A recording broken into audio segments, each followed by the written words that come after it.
Hello and welcome. Today I'm gonna analyze odds and predictions for Bellator 253 main card, where Bobby Lee fights a guy whom I interviewed, and he kicks the card off against Joy Davis. Bobby Lee, CFFC champ, and got to say, really great, fabulous jiu-jitsu fighter.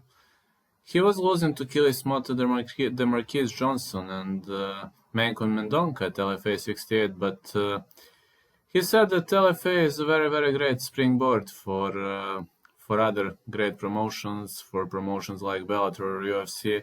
He said he learned a lot, and from what I've seen, his pressure is amazing, his cardio is really good. His ground game has improved significantly.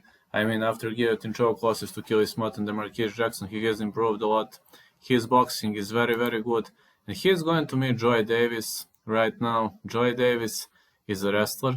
5'11", 75.5 is his reach.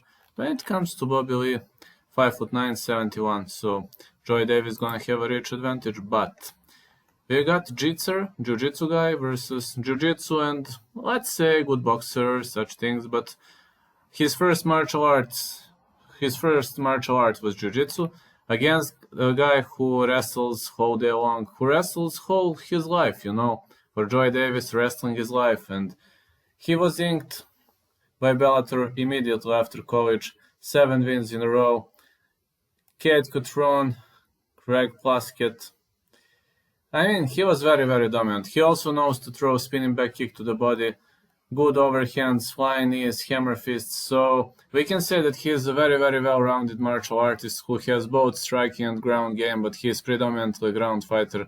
I know Bobby Lee is a very big underdog here, but I was watching his last outing at CC 85, and got to say he looked amazingly. So I believe Bobby Lee's pressure might make problems to Joy Davis, plus Bobby Lee's takedown defense is very good. But I have another question. Is Joy Davis going to keep the fight standing? I doubt. I really doubt. You'll say I'm insane, but I'm going to give very slight advantage to Bobby Lee. Now, the next fight, Benson Henderson versus Jason Jackson. Jason Jackson riding on score 12-4. 6'1", 77.5 is his reach. Well, you can call him a Bellator vet. Jordan Larson, Kiichi Kunimoto, Jordan Mine wins and loss via split decision to Ed Root.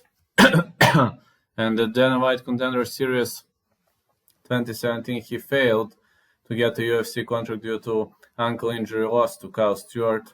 We can say that he is a very well-rounded fighter, and he competed at TUF 21, where he was stopped by Mike Graves. So the guy with a great history. He also lost to Colby Covington via unanimous decision, but his stamina is really good. And he's gonna meet Benson Henderson, black belt in Taekwondo, black belt in BJJ, great grappler, great striker, 28-9 is his score. He is also the guy who scored the medal at grappling at World No-Gi Jiu-Jitsu Championship and at World Jiu-Jitsu Championship. Very dedicated mixed martial artist with a stunning UFC career, and he scored these achievements while he was under UFC contract, which just speaks about his fabulous grappling. Very great stamina. In Bellator, he had ups and downs, losses to Andrei Koreshko, Michael Chandler, Patrick Ifrare, but majority of his losses were via decision, and he outworked Miles Jury, Adam Piccolotti, Sadavad, Roger Huerta, even Patricio Frere. I mean, when it comes to his rankings, this guy is a cardio machine, a real cardio machine. I mean, look at his UFC results. Majority of wins were via decisions, and he outworks some really big names. So if the fight goes the distance, I'm going to give advantage to Benson Henderson. But you never know with Jason Jackson. He's so unpredictable, and when we analyze, Jason Jackson is, I think, better in the stand-up, while I believe Bendo is better on the ground. Jason Jackson maybe punches a bit better, but that's basically it. Gonna be a very hard fight. I would say this one goes the distance. If I really have to pick someone to win, Jason Jackson is a favorite, so I don't know, man. I expect a very tough fight. I'm gonna go for the underdog again. Benson Henderson. Now Darrion Caldwell versus AJ McKee. I don't have dilemma about this fight. And about the last fight, I forgot to say that I completely forgot to say that Benson Henderson's reach might be a big problem, because Benson Henderson's reach is only 71. Now AJ McKee versus Darrion Caldwell. AJ McKee is 16-0. That's his score. And in Bellator, most consecutive victories in Bellator MMA history, 16 most submission wins in Bellator featherweight history, most stoppage wins in Bellator featherweight history, tied with Fryer for most knockout victories. Interestingly, the guy has never fought for the title, but he finished literally every single opponent. Only Pat Curran, Blair Tugman, Brandon Phillips and Ray Wood fought with him to judge his scorecards. Other than that, head kick, stoppage, submission, KO. This guy literally has everything. AJ McKee is so well-rounded.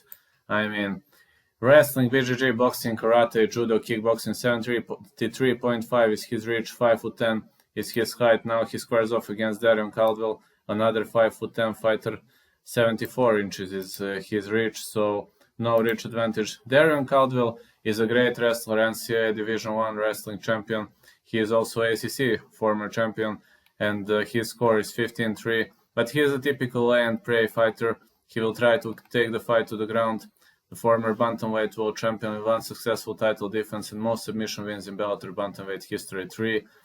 He was outworked by Kyoji Horiguchi and also submitted. He also lost to Joe Tamanago. Other than that, he defeated all of his opponents.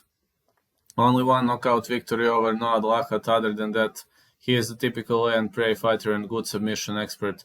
But I don't have dilemma here. I'm gonna root for AJ McKee because he is more well-rounded. So there you go, the main card of Bellator.